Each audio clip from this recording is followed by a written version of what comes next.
made a severe and continuous lapse in my judgment. Yep, you want your boy? Go pick him up. He's over here, on the fucking concrete where I left him. On an individual level, we have to learn that they are vile. Not worth calories. And you're Gen Z, and you won't date me. The camera's been on the whole time, huh? I don't even know. Gentlemen, welcome. Please find a seat and relax. We have a lot to discuss.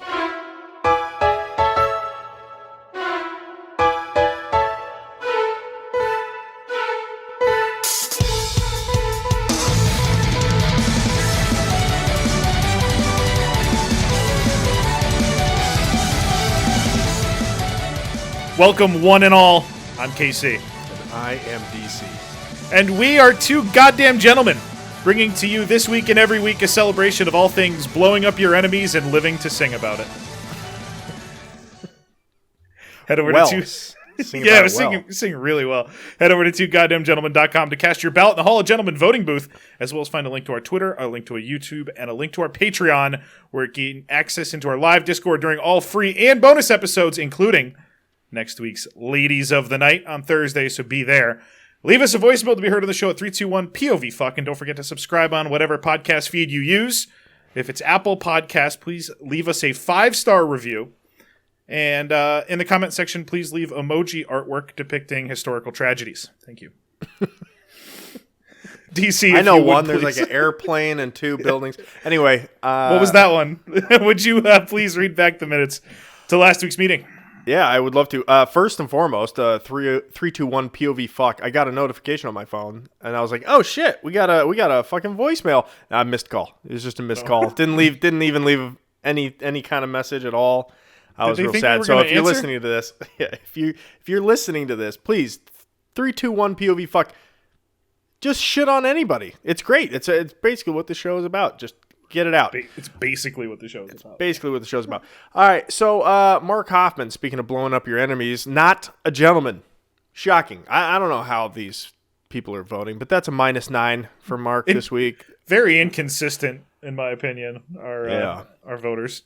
But John Hinckley Jr., you'll be happy to know, totally a gentleman. +6.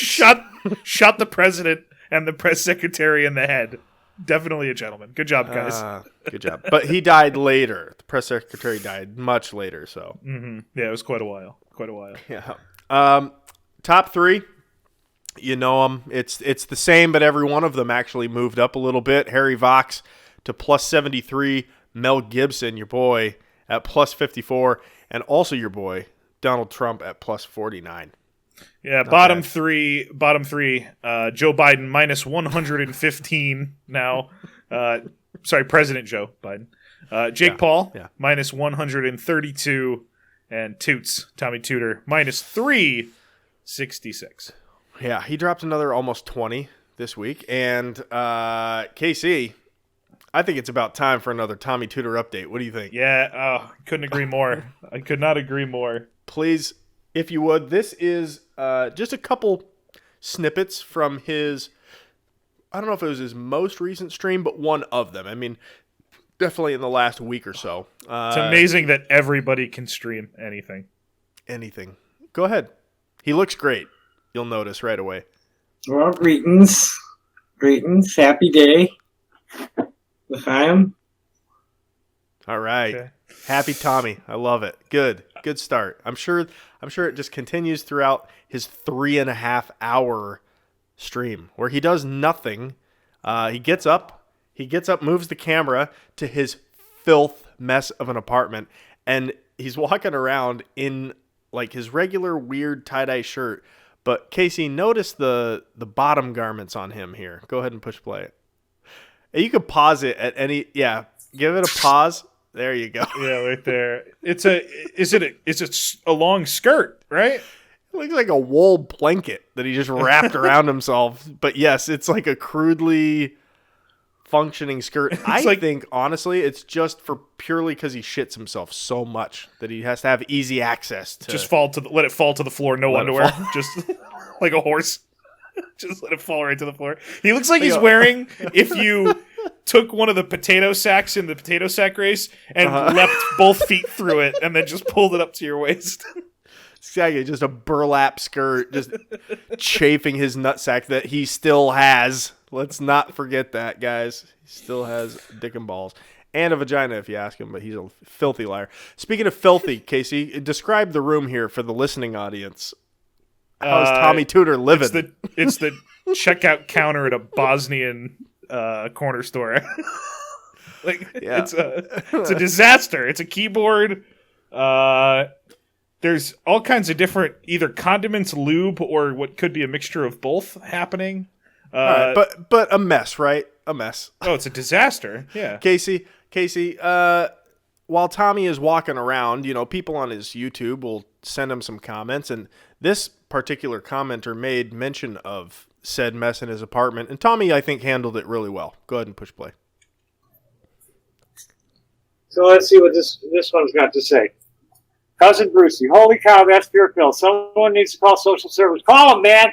Right now, call. Someone get this person help. These are hoarding conditions. This needs to be sent to the county. No one should be forced to live like this. Call, motherfucker. You dumbass motherfucker. Call, please. Please, call. You silly fucking idiot. That's my work table, you dumbass. Wait till you see what. Obviously. You see what's over there? That's a display table. Those stoves are for sale, you dummy. Yeah.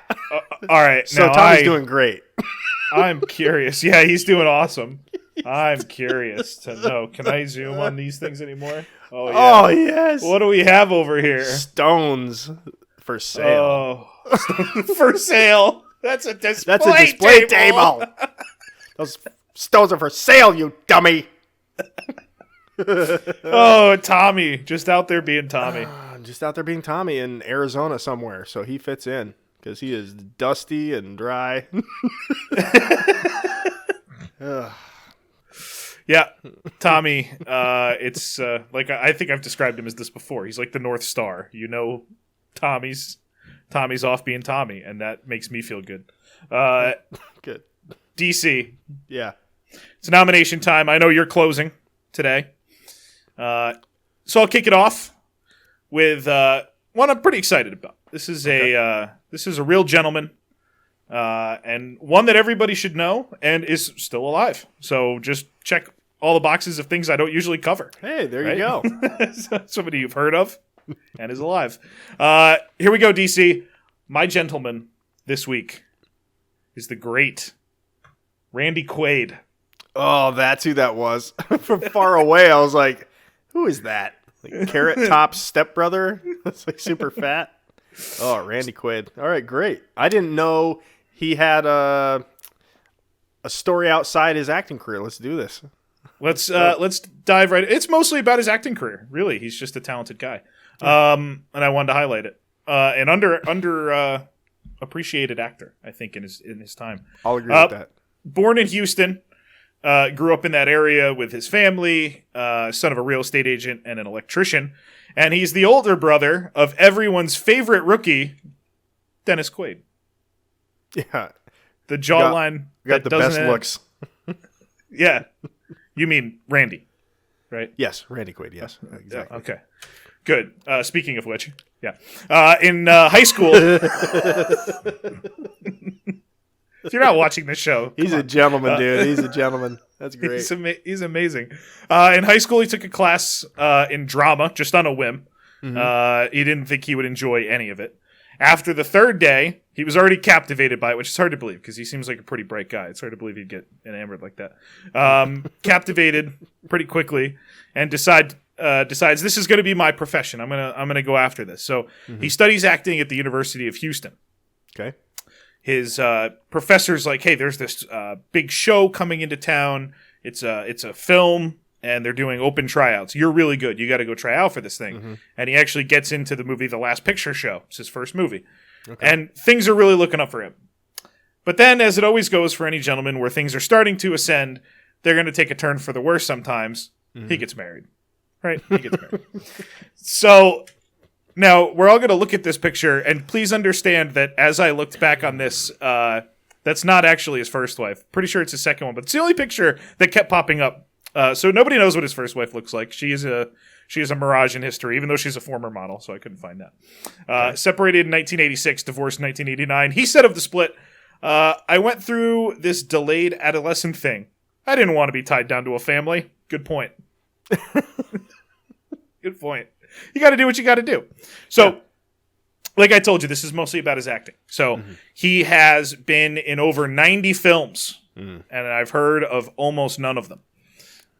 Which surprised me. That should be a marathon. Randy Quaid's movie marathon. Randy Quaid's 90 films. I think there's a few you've seen. We'll cover that. He won a Golden Globe Award in 1987, nominated for an Emmy for his portrayal of Lyndon B. Johnson, which you can see in this grainy photo. In 1992, he was actually on Trailer Park Boys. Actually, I'm sorry, that's Frankenstein. What? That's him as Frankenstein, but was he fairly also certain I in saw Trailer that on Park Boys? Netflix. I'm pretty sure they just reused the outfit, for half of the characters. He was asked about playing Frankenstein, and it might be our first clue that Randy is a little bit out there, aside from if you just look at him. He said, quote, I wanted to make the monster not just a monster, but a disfigured man. Notice how little makeup he's wearing. I wanted to emphasize the human qualities. He's basically struggling for equal rights. He wants anything that any man would want. Okay, I'm just kidding. This guy's a genius. He's not crazy. Yeah. That's brilliant. So now we reach the highlights of his acting career, DC. And we all know what these highlights are. Let's start with his second best role ever. Vegas Vacation. Come on, baby, come on. Yes, dude. Good luck, buddy.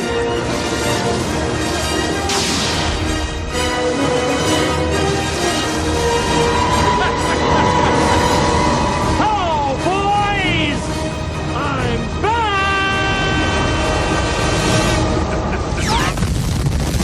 The great Randy Quaid. He's the best. And now this, I assume this will spark some controversy that I said that was his second best role. But we are all aware of Randy Quaid's best role. Aren't you having any breakfast? I'm not in the mood. What are you looking at? Oh, the silent majesty of a winter's morn, the clean, cool chill of the holiday air, and an asshole in his bathrobe emptying a chemical toilet into my sewer.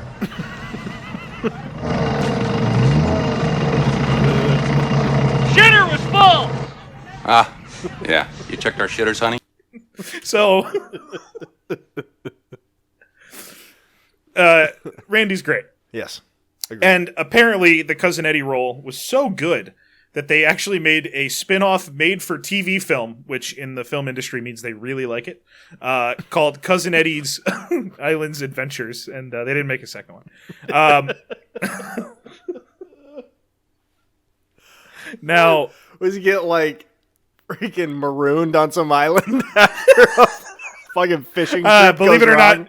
Believe it or not, in my prep work, I didn't watch it. It's hard to believe, but I don't actually believe did not. it. I don't believe it. Nobody else does either. We all know you watched it. You paid Twice. for it. You paid to watch it. That's right.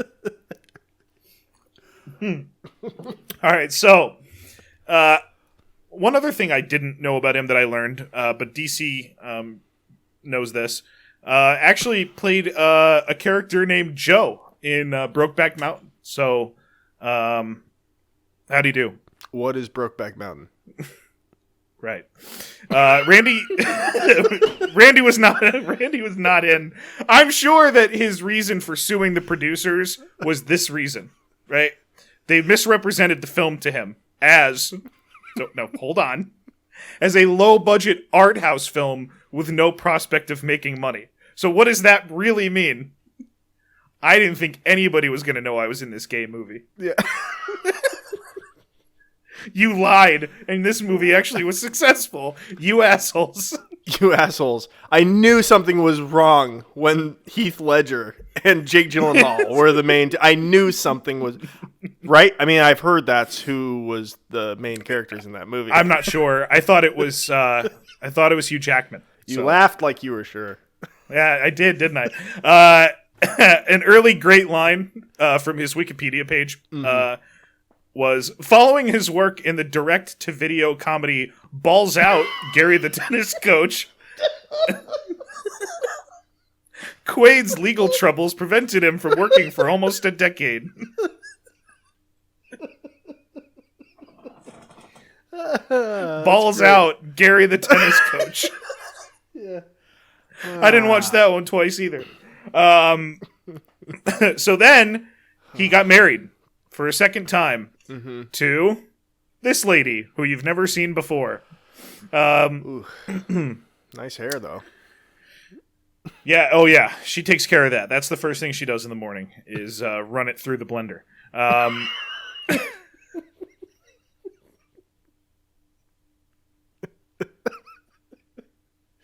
And she stuffs it in her pipe and smokes it because there's probably more marijuana content in her hair. Yeah, marijuana. That's what's in the pipe. Absolutely. So they're actually still married. So that's good news, right? For him. No, it wasn't. In 2009, it's been a rough go. And here we go. In 2009, Quaid and Evie, I believe her name is pronounced Evi. Quaid and his wife Evie were arrested for allegedly defrauding an innkeeper in Santa Barbara by using an invalid credit card to pay for a $10,000 bill. Gentlemanly move. Now, it was around that time they're released on bail. They subsequently paid off some of the bill, but they didn't actually pay off the whole bill ever. They didn't appear in court. And this is when our gentleman started to look like this. Cool. Not quite the same. I call this USPS driver Hagrid. That's I call this fired mall Santa. No. Unhired mall Santa. Who are you working for? Steve.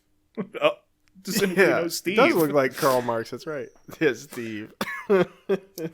So after their mess up with the innkeeper, just the mix up of which card they grabbed, repeatedly failed to appear in court. Warrants are issued for their arrests.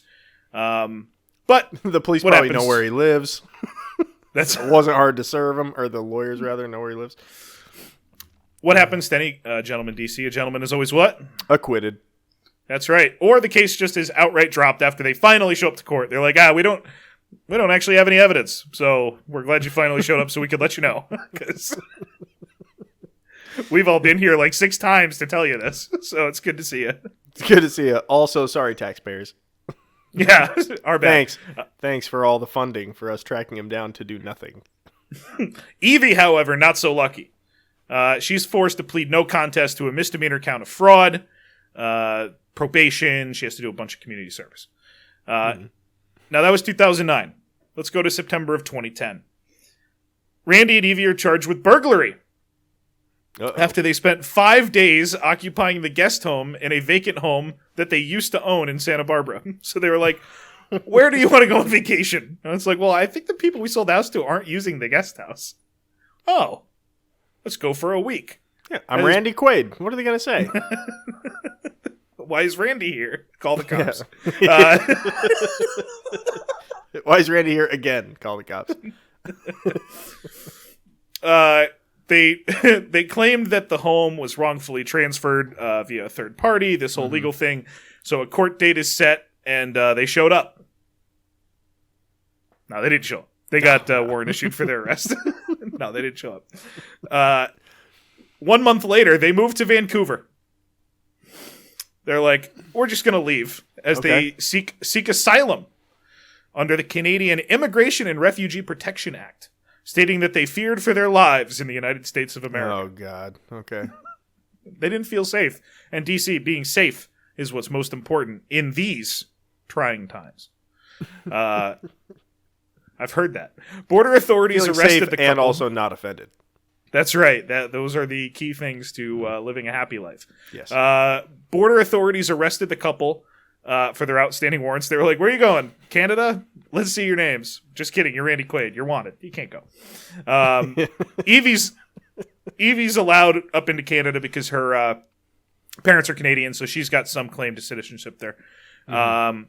Randy sought permanent resident status in Canada. Canada, as you could imagine, was like, nah, thanks. Nah. We don't really need you here all the time.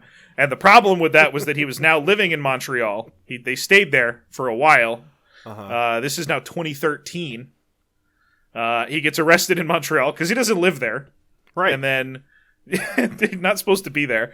And they go through this whole legal thing, and now they're going to have to come back to the U.S. at some point. So 2014, they're suing the U.S. State Department for revoking their passports, which I guess is what you do when someone flees the country. You're like, all right, no more passport, which is, I think, harsh. I thought that was a little bit. I thought that was a little bit kind of stepping on their... Effective, but harsh. It does seem to work. Yeah, it does seem to work. By 2015, Randy's just out of options in Canada. He can't stay. They're pissed off at him. You got to go. You're going to get deported. The Canadian police stopped saying please. It was really a terrible thing. That's when you really when you really messed up in Canada, when they're like, hey, man, get out. Like, oh, fuck. Get out. Get out what? Nope. I'm not seeing it. Nope. I already said Get please. Out what? I already said please enough times. I'm not saying it again. Nope. Any good gentleman would never let himself get deported, right? So he drives him back. He drives himself back, and they go into Vermont, where he is detained by U.S. state. Customs. Or is that New Hampshire? Or is it I have Florida? found both of them to be boring, so they're free of me. I promise you that. DC, we already said it once. He gets held by U.S. Customs, but a gentleman is always what? Acquitted. You're goddamn right. Oh, Vermont. Lord. That's a good one, isn't it? He is high as a kite right there. No, he doesn't do drugs. Okay. Vermont Vermont judge clears his extradition, no problem. The Quaids are legally back in the United States, and now it's time to get back to his film career. Obviously, that's not true. But let's just cover a little bit. Back to his straight to Prime Video career. That's right. That's right. So let's just go through some highlights of Randy's career as we wind down here. He played Lenny of Mice and Men. He was on SNL for a year. We talked about the awards that he won. He played Colonel Sanders, and he actually had a great stage career that had one bumpy spot. So let's rewind the clock back to 1 year before all the legal troubles, DC. Okay. And maybe we could have seen this as a warning sign as to what was about to happen starting in 2009. Okay. In February of 2008, there was a 5-member hearing committee of the Actors Equity Association, which is the labor union that represents stage actors in the U.S. And they were meeting because they were discussing banning Randy for life and fining him $81,000. That seems like nothing in that industry, you know? But for stage acting, I think it might be something. Maybe for Randy, it's not as much. But for stage acting, I think most people in stage acting would probably need $81,000. Yeah, that's weird. So you're right, Mike B from the chat. 81 is a weird number. Like 81,000, not 80,000. For Kobe. Was that not it? So the charges that brought the sanctions against him stemmed from a Seattle production of Lone Star Love. It was a Western-themed adaptation of Shakespeare's The Merry Wives of Windsor. Sounds terrific. It sounds fucking dreadful. And Randy was playing the lead role of Falstaff. The musical was scheduled to go to Broadway, but it never made it. Now, why did it not make it? According to the New York Post, all 26 members of the musical cast brought charges that Quaid, quote, physically and verbally abused his fellow performers. And that the show closed rather than continuing to Broadway because of Quaid's, quote, oddball behavior, which, seems ableist. Quaid's lawyer said the charges were completely false.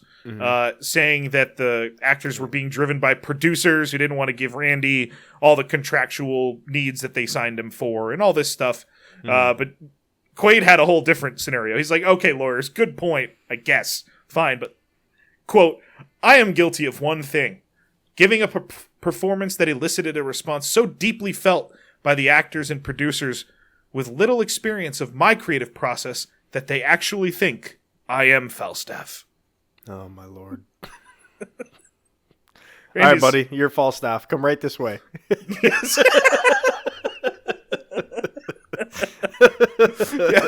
Yeah, you are. Yeah. Now, I saved this for last, DC. I wish the audio was better, but I understand why it's not. I wouldn't want this in the world either. Any good nominee, any of the best nominees, they always have one certain side of them. And that's a musical side. DC, Randy is the lead singer of Randy Quaid and the Fugitives. Oh, good. He looks like Andrew Dice Clay. Yeah. And I think he was trying to go for Johnny Cash. Yeah, he looks like retarded Johnny Cash. Like Johnny Cash, if he was struck with the palsy. That's perfect. All right, so here you go. Here's your one clip. This is their hit single, Star Whackers, debuted in March 2011. Johnny personal check.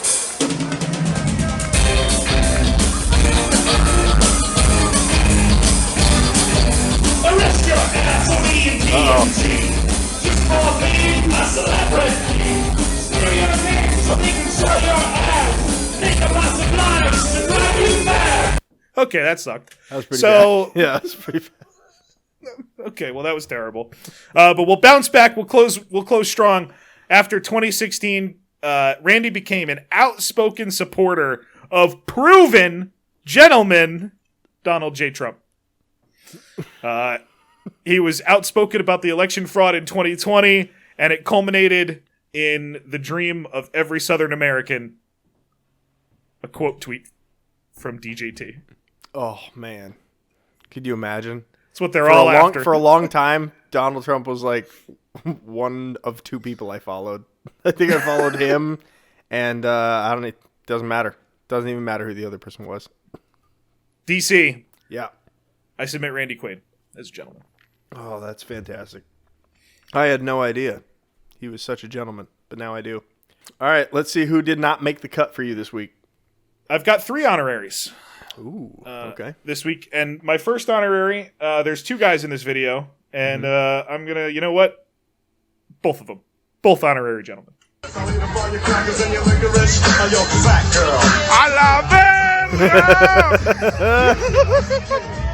We have a cop lifting a man like a toddler and walking him out of the bar. That's what he was hired for. It's perfect. And you know what? The guy getting carried out through also a gentleman. 0 kicks. That's right. Mm-hmm. He just okay, whatever. I can't do anything about this. I'm not going to make it hard for you, but I'm also not going to make it easy. I'm just going to make you do it. Yep. We both know you can, so fire away, big guy. So let's see. DC, my second one. This is a video from the 80s or 90s. And this is a race car driver driving a new prototype car that was experimenting and was one of the early innovative cars in terms of downforce, a ground effect driven car. Now, that comes with some G-forces, and this guy, 80s, 90s, how often are you driving cars like that? Probably never. This would be your first time. So let's find out how he handles it. We joined Dumfries on the tight, twisting Sandown Raceway for a flying lap and listened to him fighting the high G-forces of a ground effects car.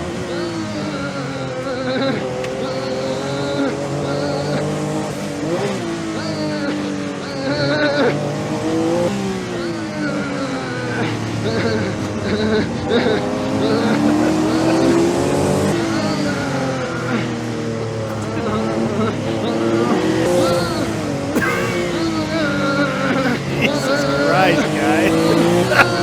That looks scary as shit, though. It does. From his viewpoint, like he's really having to manhandle that car. Yeah. It was one lap. It was one lap.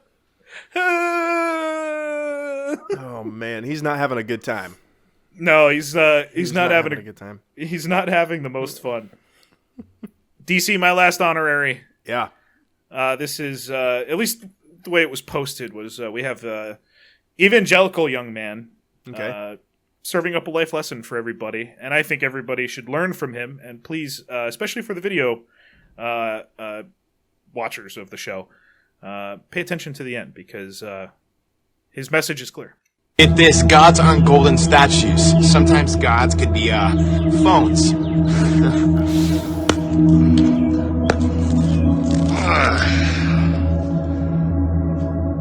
I just pierced through this phone. This god of yours. But get this. you pierced through my god too. My god, you pierced through him and he still loves you. The only God that can ever give you satisfaction, you pierced him. Maybe it's time you toss away things that aren't giving you satisfaction, like fake phony phones and these gods, these idols that give you no worth, and start worshiping the one God who does. Yeah, DSP. Motherfucking DSP. Get on the knees. So there you go. I thought he had a good point. Oh my lord, DC. I think I think that really was a fake phone that he stabbed, and he just outed himself. No, it was like everybody has 3 old cell phones somewhere in their house, like in a cabinet. I have an old or a iPhone. drawer. I could have just done that video with. Yeah, like I this room that I'm in, my whole apartment is like in this building that was built in like 1870. Right? So everything is fucking crooked. You know this, but other people don't. Every room is fucking crooked. So the way I'm oriented in this room now, it's pretty flat. When I was like this before with the green screen, I had 2 old iPhones underneath my monitor stand just to keep my monitor flat so the camera wasn't fucking... Like, yeah, everybody's got old phones everywhere. And it was as useful as they've ever been. Yes. That's fair. Although I did realize this week... I miss being able to pick out douchebags by just walking by them and hearing their pocket go, droid. That was a good time of life. That guy set up all his notifications. That's right. That guy set every volume, and everybody in his phone has a different ringtone. Stay away from that guy. Droid. Casey, that's fantastic. I went overboard with the honoraries yet again. I know I did that last week, but I did it again. I think I have 7 this week. Excellent. One better than the next. Let's start off in my second least favorite country, China. Gentleman is he's up on top of a haystack. Oh, he doesn't see it. How do you not see it? He was fine.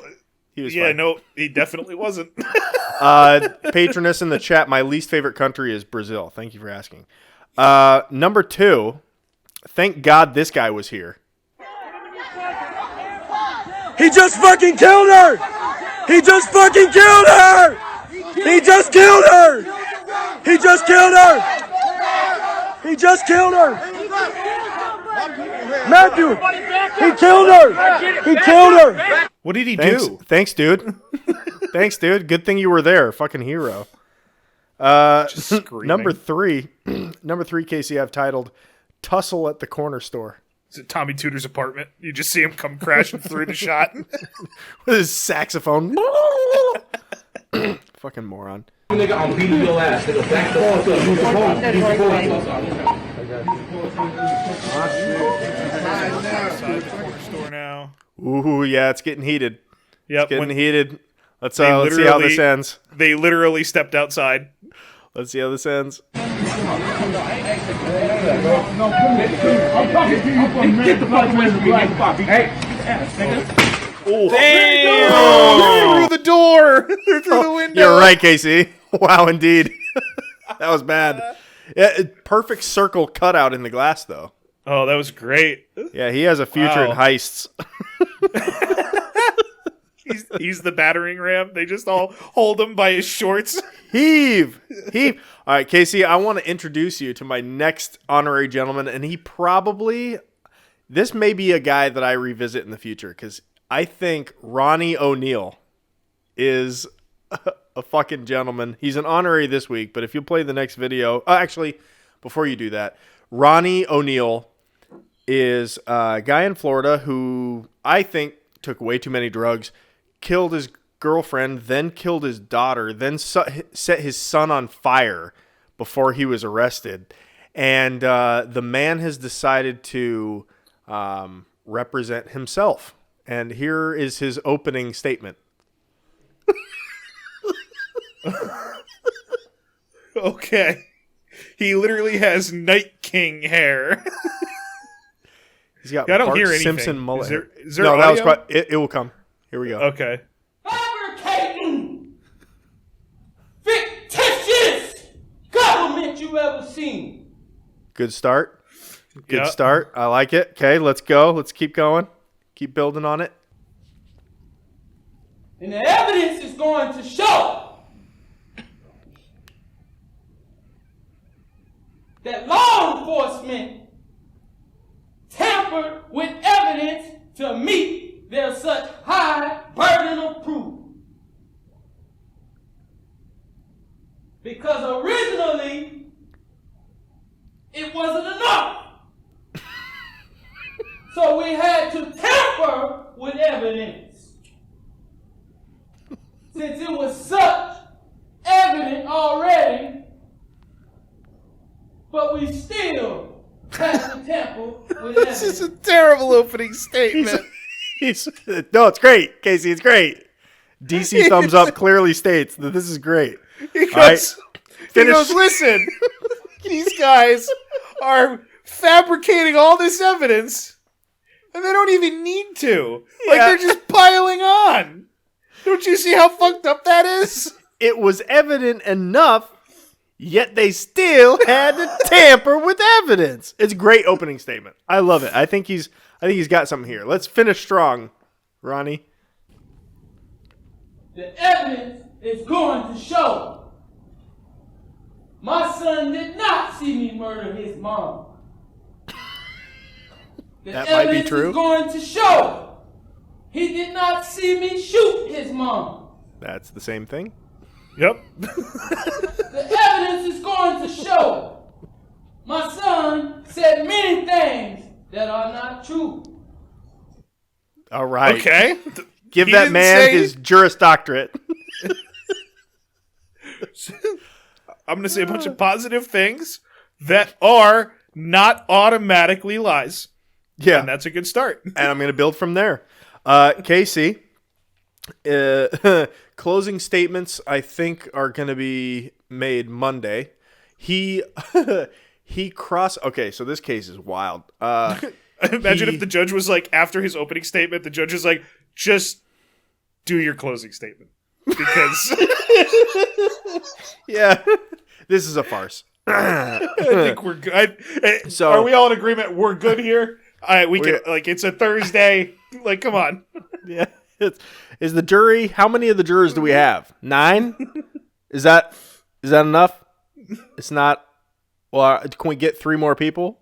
Can we just, he's his own lawyer. I mean, he doesn't know about the jury selection process. It's fine. He watched, I think, one movie. I think he probably watched, like Philadelphia or something. He's like, this is a fabricating, most fictitious government you ever seen. What? And they didn't see me murder anyone in my family. The evidence will show my son did not see me do any of that, which you said he did, and that's why you arrested me. I demand justice. So that's the end of my clips for that guy. But following up on the case a little bit, he made a 911 call where he said that he was attacked by white demons, and they played that in court, and of course, And then they called his dad to the stand, and his dad had to testify about a phone call that he made to him. Then his 11-year-old son, who he tried to set on fire, and my son did not ask me to not set him on fire. He cross-examined him. They let him cross-examine his 11-year-old son to be like, you didn't see me do that, did you? Like, what kind of questions are you going to ask your son? Son, now listen, you think carefully about what you're going to say to this.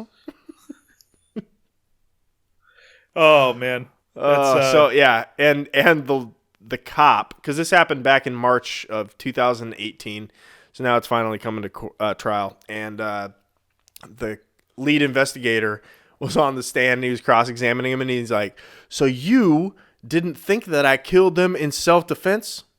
And he's like, no, I'm not going to say that. I arrested you for their murder.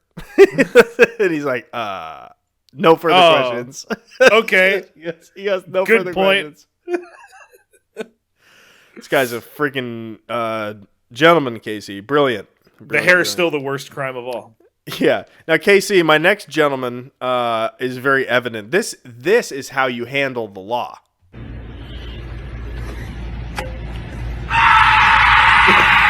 He just scared the shit out of two cops. That's hilarious.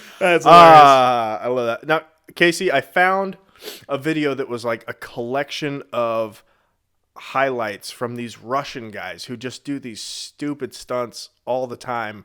And I love the video, but not like it needed a little help. So if you would, please play the next video. We're going to Russia. That's a beautiful logo.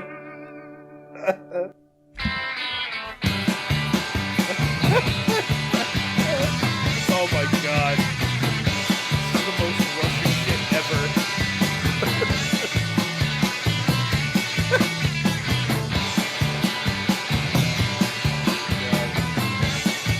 He just dove a car into a lake. A frozen lake.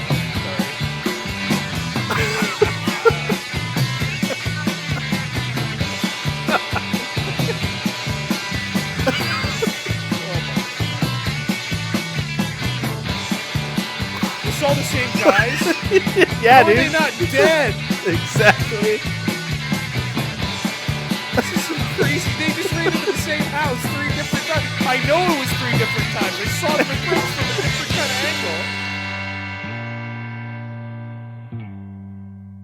angle. Oh man. So Fucking keep it up, Russia rules. That's great. Casey, copyright. Staying on that. Everybody enjoy that silent video on YouTube. Yeah.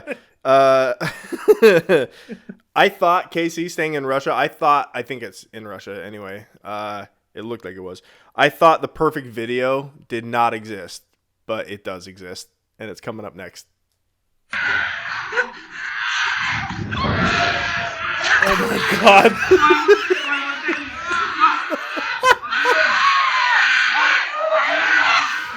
She did not want him to spin her around. She didn't enjoy that. Oh, she's not pleased.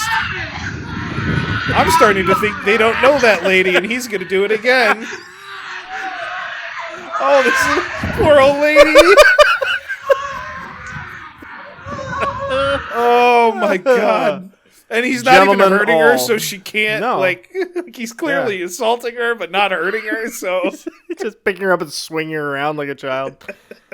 I really enjoyed that video because there were so many old ladies like that just harass people in the streets. So the gentleman is both, Mike B, both the swinger and the cameraman. That's and right. all the friends that laughed. And why not? The lady, too. She's a gentleman, too. Okay. Casey, without further ado, I give you my nominee tonight, Cosmo Wright. Cosmo Wright. I have never heard of that guy. Cosmo Wright. He was a speedrunner, a world record speedrunner in video games. He looks like it. He looks like it. Yeah, he's got that look. So, as you can imagine, there are certain games that are like epic video games in everybody's mind. Super Mario, Zelda, Ocarina of Time, GoldenEye. Ocarina of Time is a game that everybody tries to beat the time record for, right? Like, oh yeah, played 100%, no glitches. This is the fastest time ever. Oh, played 50% with glitches. This is the fastest time ever. Like, they have fucking tiers and categories for all this kind of shit, right? Japanese version. Oh, American version. Oh, because the Japanese, you can go through the words faster than the American version. So that's why they all play the Japanese for the world record. It's fucking crazy, right? Everybody involved is a little bit to a lot of it on the spectrum. And Cosmo held like 5 to 10 world records in this speed running. All right, so I'm not the world's biggest nerd, but I certainly have some nerd-like tendencies. I don't know what that game is, and that makes me think that a lot of people don't. What is Ocarina of Time? Zelda for the Nintendo 64. Okay. It was huge. Okay. Yeah. So and it was Nintendo 64's certainly most successful open map version game. Okay. I didn't. So, yeah. Okay. Yeah. So anyway, he beats this game and he gets super famous. And back in 2015, Nintendo held this huge tournament playing Mario Maker. And Mario Maker is a game where you can create your own levels, and then other people can play your levels. You basically make your own map or whatever, right? That's a good title for that game. Yeah. Yeah, Mario Maker. So they have a tournament where everybody comes in and you have to play the level head to head, and it's blind because they're completely fabricated. Yeah. It's not like you're playing a set level that everyone's played a billion times. So he gets to the final match against this kid named John Numbers. And no one knew who this kid was. He was completely unknown. So Cosmo had to give the guy a 15-second head start.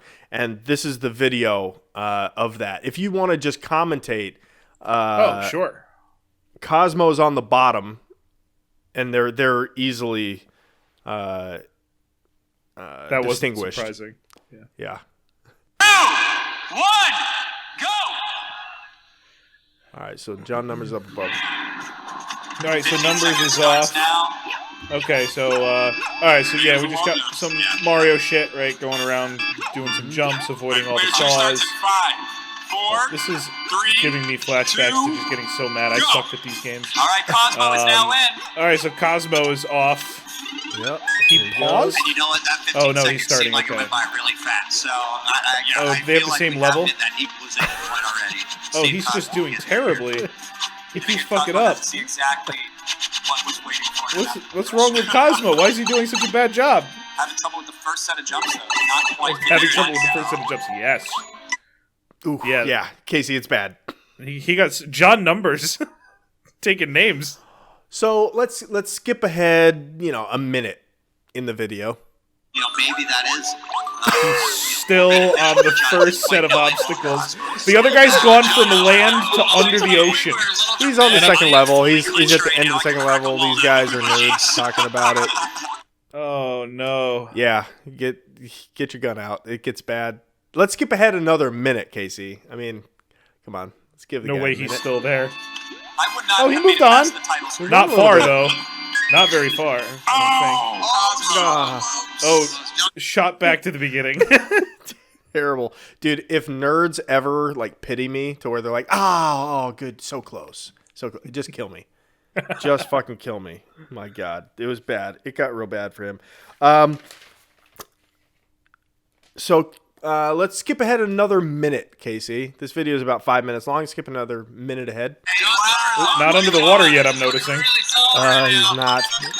And where's John Numbers? He's at the finish. He's at Giant Bowser. That He's at to the me boss.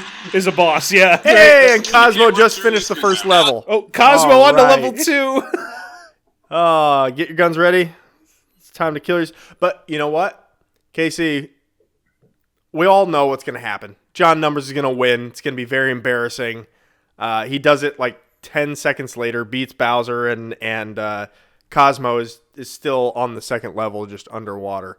Terrible. No, Mike B. No comeback at all. None at all. None to be had. Damn it. I was hoping. the next clip shows you kind of like how many people this happened in front of, and exactly just kind of how pathetic this whole situation was for Cosmo.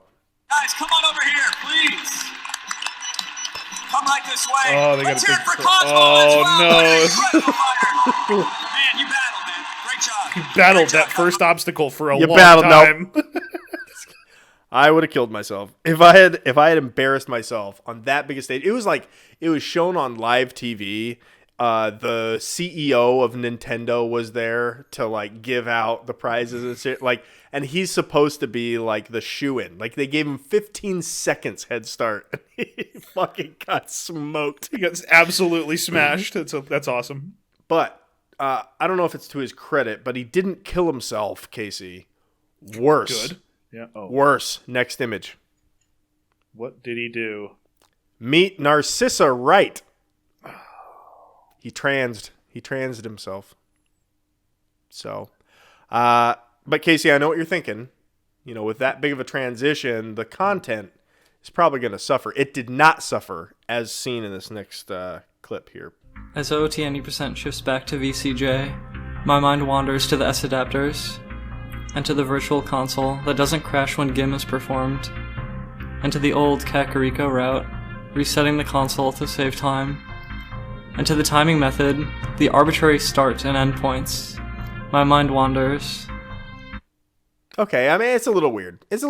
But let's give it a chance. Oh, all right, fair enough. Let's give it a chance. Splits. To the audience, the shit talk, the clicks, the fame.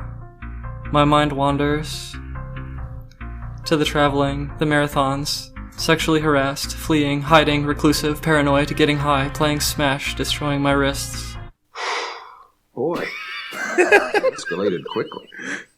I mean, that really got out of hand fast. You jumped up a notch. It did, didn't it? Oh. Oh, this is disturbing.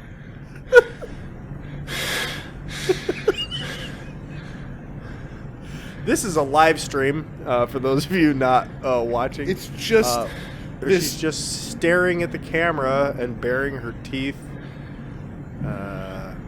breathing heavily and weird.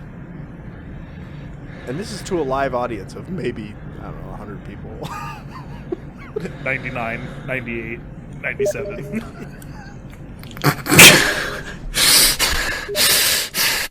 Oh my god. Dude. Yeah, so she lost her mind. What is happening?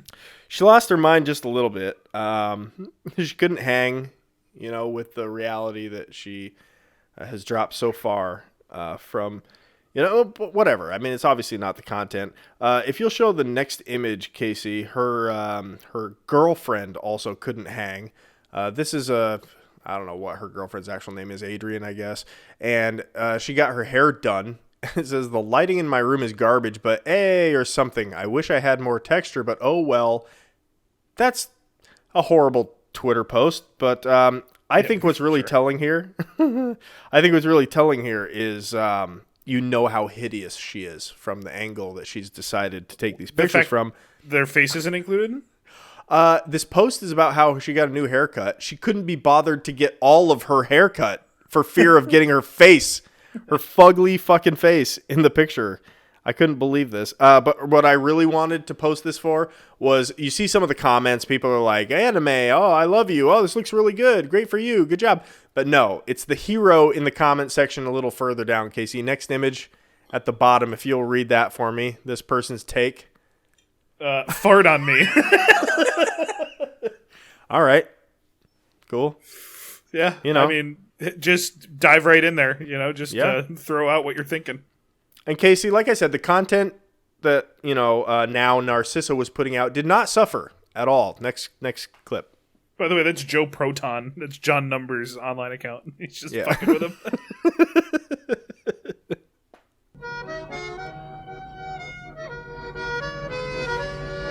Okay.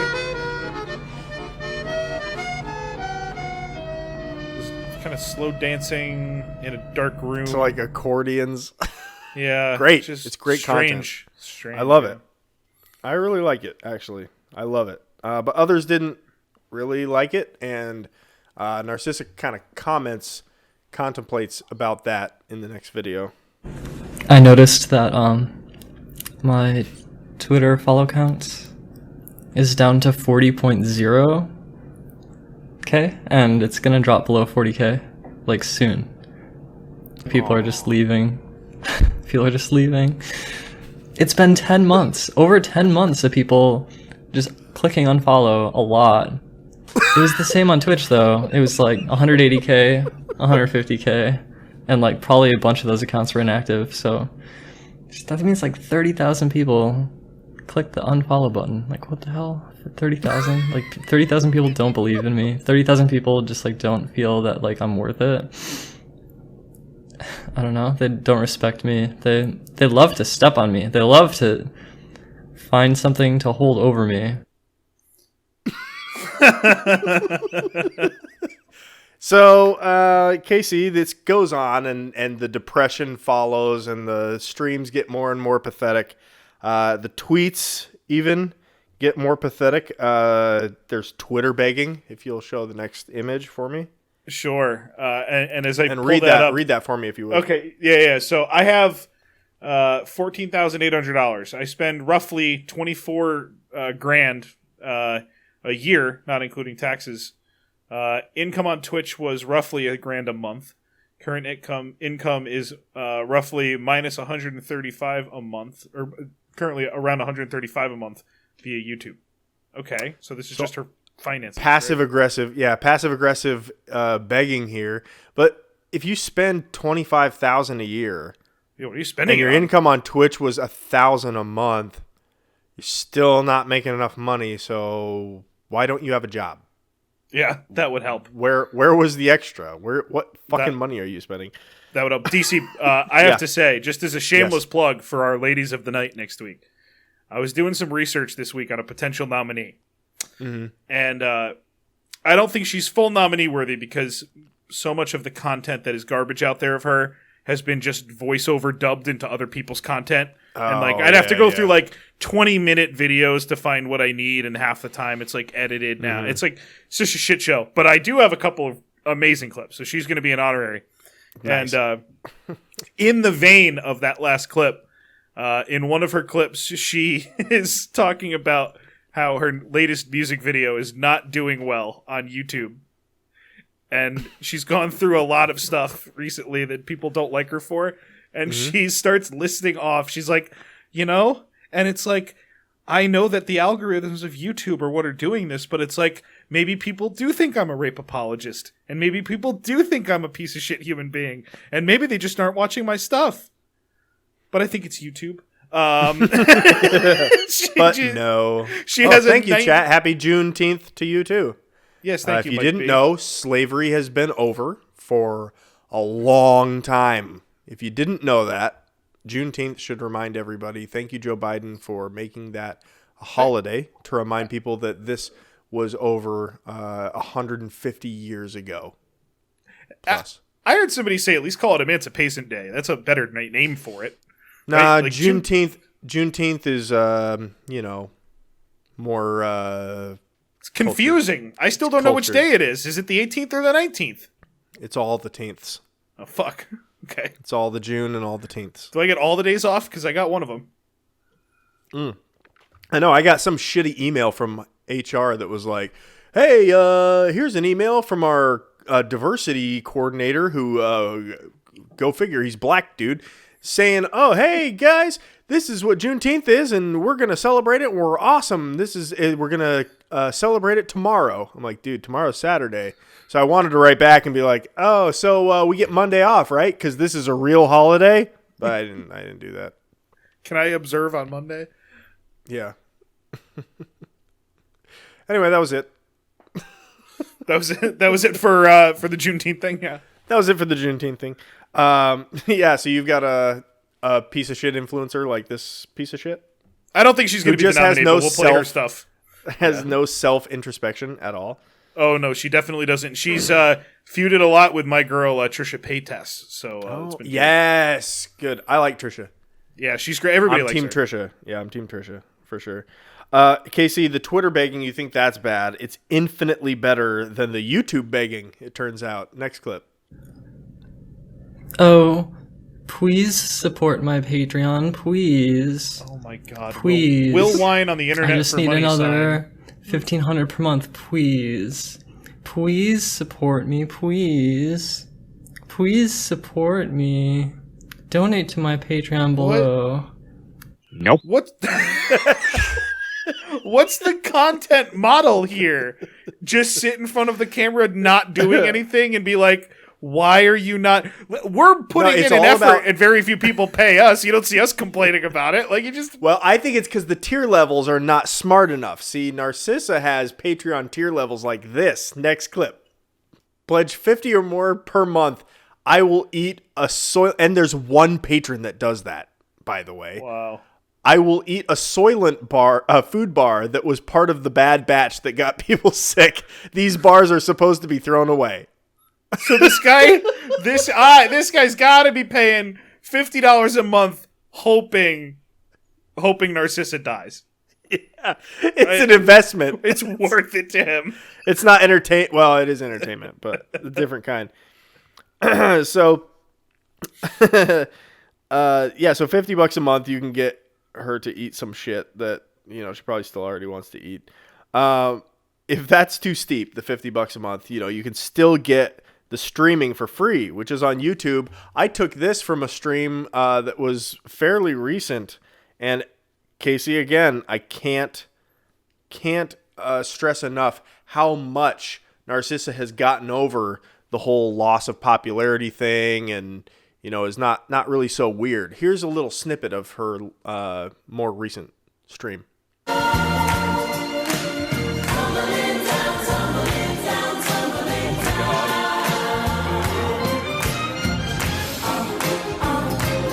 There's not a lot of stuff in the apartment. Listening to music, breaking down into sobbing tears weirdly. This is heartbreaking to watch. Yep. Yeah, it's coming. It's coming. There it is. It's coming. Casey, last image if you want. I present to you Cosmo / Narcissa Wright. Wow. Oh boy. That's a whole thing going on there, DC. That's a gentleman right there. Oh boy, or girl. Yeah, there's a lot of shit happening there. And by the way, could not have more of an opposite apartment to Tommy Tudor's. Could not be more drastically opposite. Absolutely Don't know which one nothing. is worse. Yeah, they're both insane asylums, but for vastly different reasons. Yeah. DC, tell everybody where they can find all of the stuff. Go to www.twogoddamngentlemen.com. There you can find the links to our Twitter, our Patreon. You can vote on the Gentleman of the Week. You can vote on every gentleman we've ever had. Pretty soon, we're going to get down to culling time. It's going to be interesting. 8 weeks away from week 50, episode 50, whatever the hell it is, where we start to finally retire gentlemen from the voting booth. So, DC, we got a few more to add to that list to see if anybody can get ahead of Harry Vox, or nobody's getting behind Tommy Tudor in any form. The search for the ultimate gentleman, it continues. Something just happened very bad, is what happened, guys. Wolves aren't gay, USA. That's what you get for talking all that shit, you fucking asshole. So there you go. Isn't that a great story, ladies and gentlemen? Andre is shocked. Bye. Meeting adjourned.